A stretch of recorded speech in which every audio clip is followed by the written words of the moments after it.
Product place. तो आज देखो, बिजनेस में 4 चीजें होती हैं: product, place, price and promotion. Product आपके माइंड में क्लियर है कि प्रोडक्ट क्या है। हेल्दी खाना, टेस्टी खाना, सस्ता खाना, तीनों चीजें होनी चाहिए उसके अंदर। प्रमोशन की आपको जरूरत नहीं है।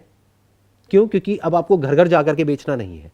अगर एक मार्केट प्लेस पे आप आ जाते हो, जैसे स्विगी है, जोमेटो है, अगर उस पर आप आ जाते हो तो उसके बाद में आपको मार्केटिंग की जरूरत नहीं है, आपको डिस्ट्रीब्यूशन की जरूरत नहीं है। कोई आपके घर से पिक करेगा, वो डिलीवर करेगा, वो अपने चार्जेस लेंगे डिलीवरी के। तो अब आपके लिए क्या रह गया? सिर्फ प्रोडक्ट और प्राइस। प्राइस भी इतना बड़ा चैलेंज नहीं है, क्योंकि शुरू में आपको क्या करना है कि जो अफोर्डेबल हो आपके खुद के लिए या आपकी फ्रेंड सर्कल में, इसमें उसमें, वो आप उनसे डिस्कस कर सकते हो। कभी भी किसी से ये मत पूछो, ask them a specific question कि अगर आपको यहां से अपना खाना मंगाना है डेली, क्योंकि एक बार मंगाए तो आपको क्या मिला? कुछ भी नहीं। आपको क्या चाहिए? जो लोग पीजी में रह रहे हैं वो डेली मंगाए और तीनों टाइम मंगाए, या चलो ब्रेकफास्ट खुद भी कर लेते हैं तो लंच और डिनर आपसे मंगाए।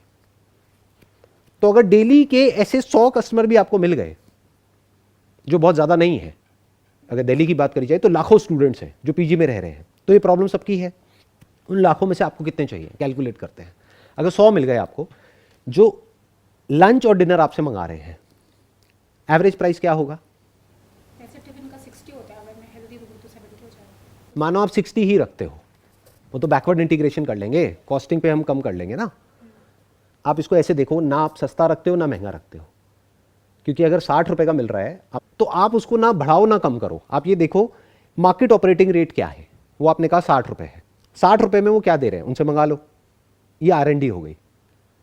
4-5 लोगों से मंगा के देखो, आपने देखा अच्छा वो ये दे रहे हैं, ये दे रहे हैं, ये दे रहे हैं, तो एक तो आपने ज़्यादा दिया, और प्लस लोगों को थोड़ा सा ज़्यादा मिल जाए तो बड़ा अच्छा लगता है।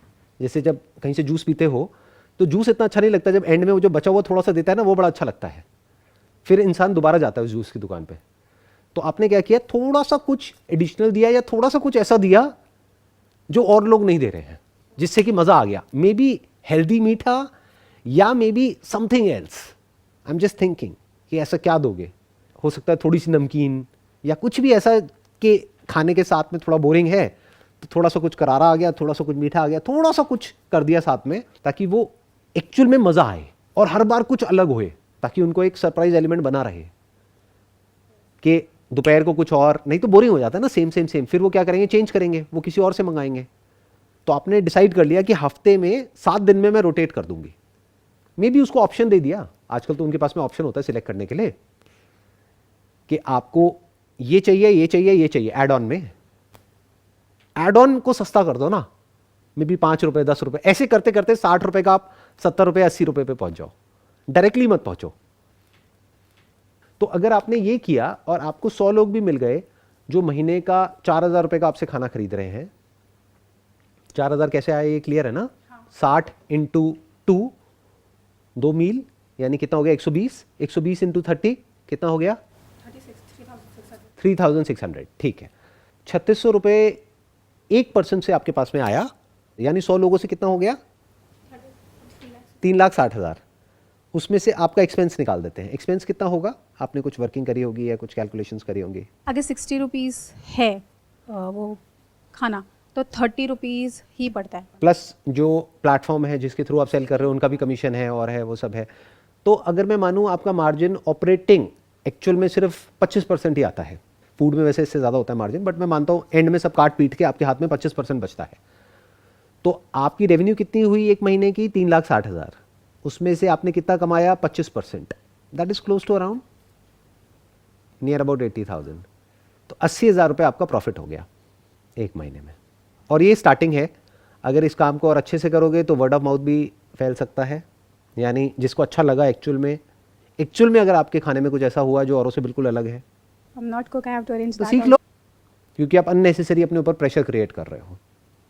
और प्लस आप जब खुद ही नहीं समझते कि कुकिंग क्या होती है, आप किसी को क्या समझाओगे?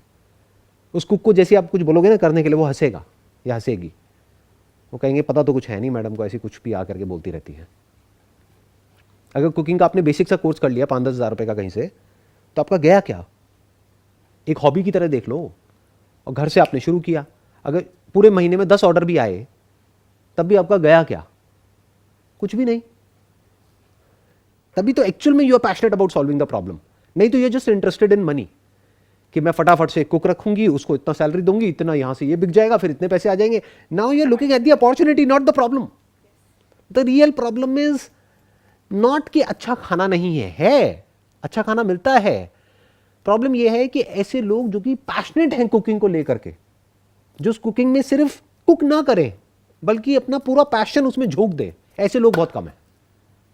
तो if you can be one of them, तो ये आपकी फाउंडेशन हो गई आपकी कंपनी की. इसके ऊपर अब आप कितनी भी बड़ी बिल्डिंग खड़ी कर सकते हो. बिल्कुल सिंपल. आसपास में पैम्फलेट निकलवा दो. न्यूज़पेपर्स आते होंगे आपके घर के आसपास में, यहां पे वहां पे, उसमें पैम्फलेट डलते हैं. मानो एक पैम्फलेट पड़ा आपको 50 पैसे का, तो 10,000 पैम्फलेट कितने के हो गए? 5,000 रुपए के. 5,000 पैम्फलेट्स आपने बंटवाए किसी ऐसे एरिया में अपने घर के आसपास में जहां पे आपको पता है पीजीज बहुत ज़्यादा हैं. पीजीज का भी एक हब होता है. कुछ ऐसे एरियाज हैं दिल्ली में जहां पे बहुत ज़्यादा पीजीज हैं वहां पर, तो स्पेसिफिकली वहां पे हेडलाइन में मेंशन करो. तो अगर इस तरह से आप आगे बढ़ते हो और इस तरह से आगे चलते हो तो ना तो कोई रिस्क है. टाइम रिस्क 2-3 महीने क्यों नहीं, 2-3 महीने में रिजल्ट दिख जाएगा आपको. अलग अलग बिजनेसेस में अलग अलग तरीके से टाइम फ्रेम होता है. जैसे मैंने फोटोग्राफी करी तो मेरे को 15 दिन में, 1 महीने में रिजल्ट दिख गया. मैंने ऐड निकाली, लोग आए, उन्होंने शूट कराया, मुझे पैसा मिला, ऐड का खर्चा बाहर हुआ, 10-12 हज़ार रुपये ऐड का खर्चा था, 20-21 हज़ार रुपये मिला, काम खत्म, 8-10 हज़ार रुपये कमा लिया. वहां से शुरुआत हो गई. तो एक बात समझनी है अच्छे से कि आपके पास में रिपीट ऑर्डर्स आ रहे हैं नहीं आ रहे हैं. ये पैरामीटर है आपकी सक्सेस का और फेलियर का.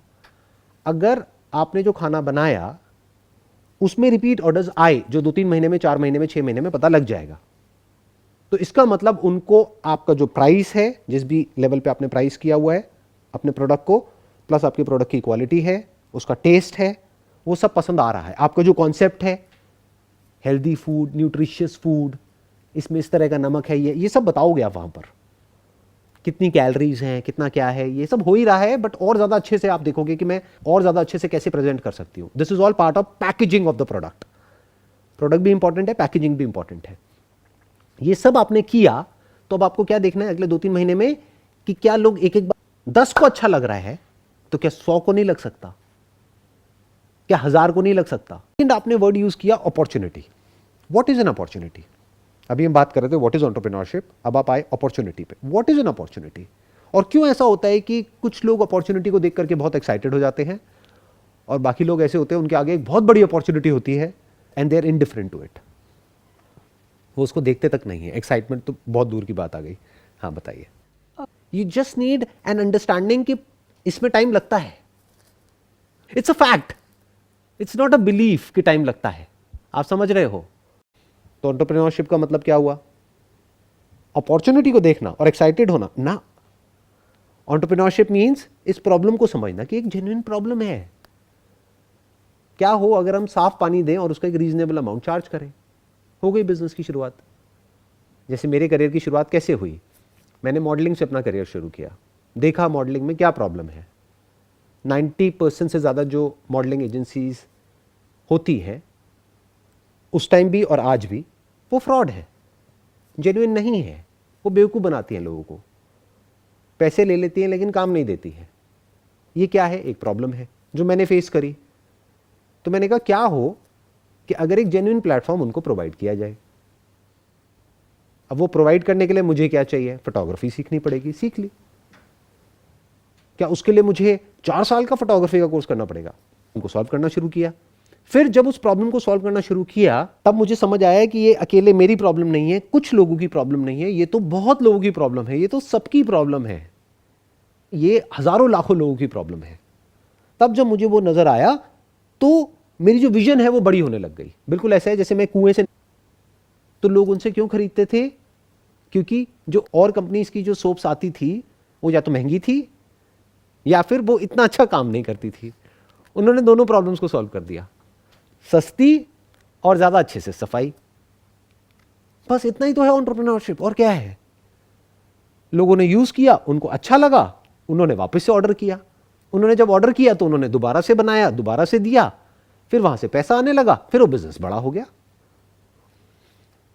वो प्रॉफिटेबिलिटी को दिखा नहीं सकते एक पेपर के ऊपर कि वहाँ क्या होगा कैसे होगा। बातें होती हैं कि